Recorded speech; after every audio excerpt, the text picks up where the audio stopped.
Psalms 144:1. Blessed be the Lord, my rock, who trains my hands for war and my fingers for battle. A man must be capable of great harm, be a monster, in order to protect and provide. But true masculinity is strength that is disciplined by conscience, faith, and purpose. So strength under control. Our job is to become dangerous under control. Matthew 5:5.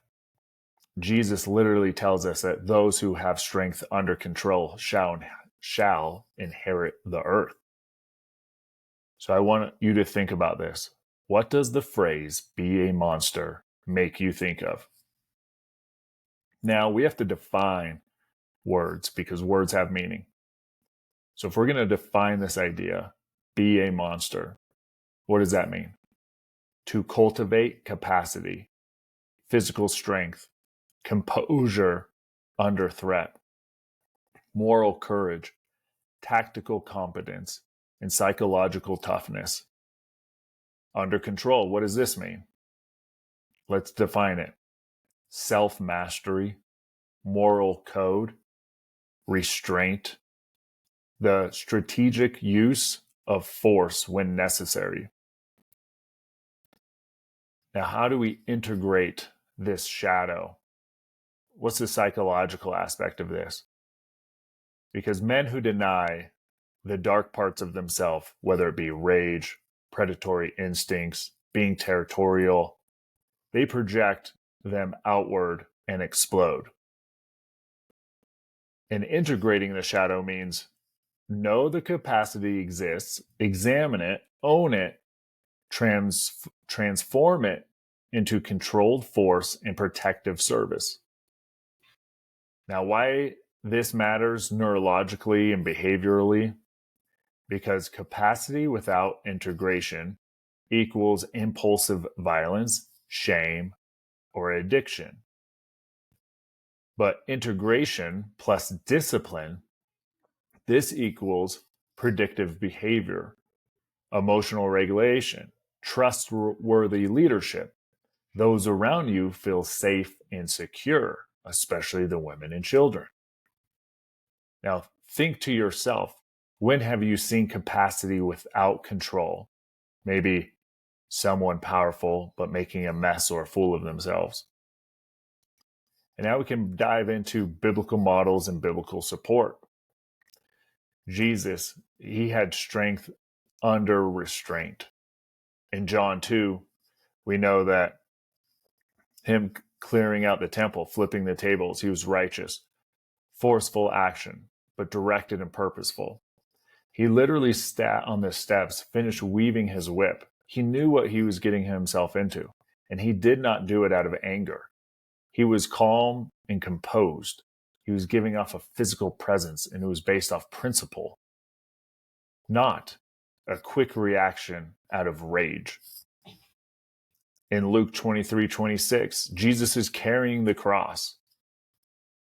He demonstrated endurance, the willingness to suffer for others, power coupled with sacrifice. If we think of David, King David, he was a warrior at heart. In 1 Samuel 17, he ran towards Goliath.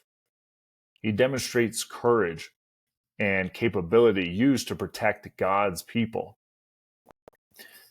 And then David also didn't take advantage when he could have killed Saul. He showed restraint and respect for God's order. Nehemiah, a builder who also kept a weapon. In 4:17 through 18, he carried material in one hand and a weapon in the other. While he was building, he was also ready to fight. We have Proverbs 25:28.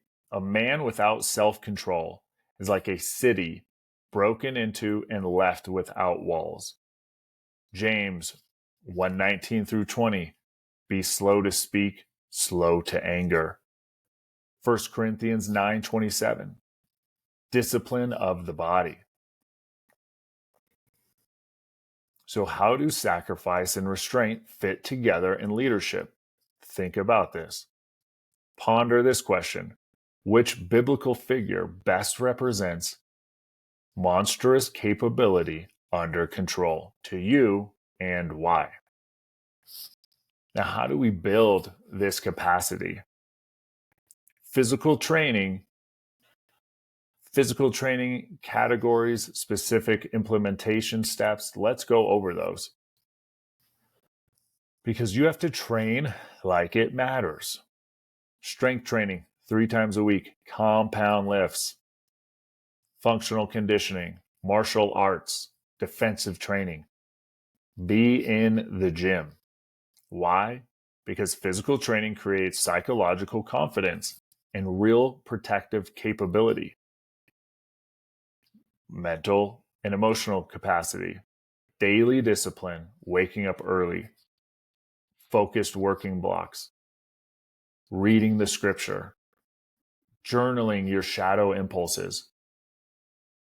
The cognitive training, decision rehearsals, scenario planning, exposure to discomfort, whether it's cold plunging, fasting. I fast for a week long to begin the year from December 31st to January 7th. No food, no coffee, no pre-workout, and continue to do everything that I would normally do, like hitting the gym.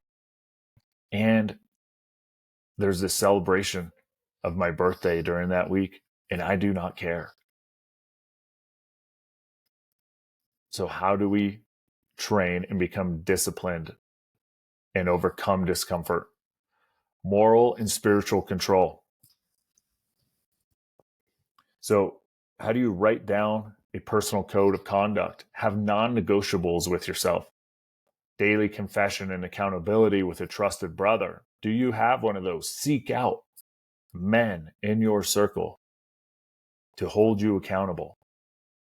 And then are you spending regular time in scripture and in prayer to re-anchor your motives? Tactical preparedness. Practical skills like situational awareness, basic first aid, family evacuation plan, legal and moral understanding, when force is justified, how to de-escalate. Our central nervous system regulation, how do you stay under control? Are you practicing breath work, box breathing, cold exposure, short high-intensity training to discharge adrenaline, and a 10-second tactical pause before you respond? So in what capacity do you, the listener, lack most? Physical, mental, moral, or tactical? And then what's one area of action that you can commit to this week?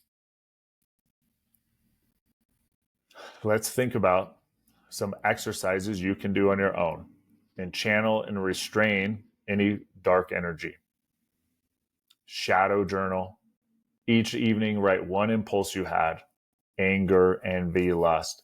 Note these triggers and come up with an alternative to control this action. Controlled aggression drill 3 times a week. Controlled sprints or bag work, boxing for 6 minutes to feel and discharge aggression without having that energy impact someone else in a negative way. Pause and pre-commit. If you are provoked, practice a 10-second rule. Breathe, name the emotion, choose the action aligned with the code before you respond. I've talked before. A secure man, a high-value man, is not quick to respond, slow to respond. Jesus, in front of Pontius Pilate knew he had no reason to arrest him, to crucify him, and yet he tried to get a rise out of him, and Jesus stayed calm and composed. Use your strength for service. Carry heavy loads for somebody. Volunteer for physical labor for your family or your church. Think about which one of these practices makes you most uncomfortable and why. And which one are you going to start first? I suggest the uncomfortable one. We want to think of ourselves as men. But if you are not a monster with it under control for the benefit of your family, how much of a man are you? Because if you're not capable of violence, you're not capable of instilling peace. Now, I'm not the only person or the first person to say that, but I am pointing it out because it is truth. We like to raise our sons and say, you know, what little brutes. But then when men become adults, nobody wants a brute. But the fact is, you need to continue to be a brute and let the love of your life, a woman, tame you. And you have that under control for that family. So I want to challenge every man listening. Continue to feed that monster, have him be under control, be in the word, because it will benefit you in some fashion or another in the future. For more on this, follow me on Instagram at Jesse Carstairs. Join my men's community, Lions of Faith, in the school app, SKOOL.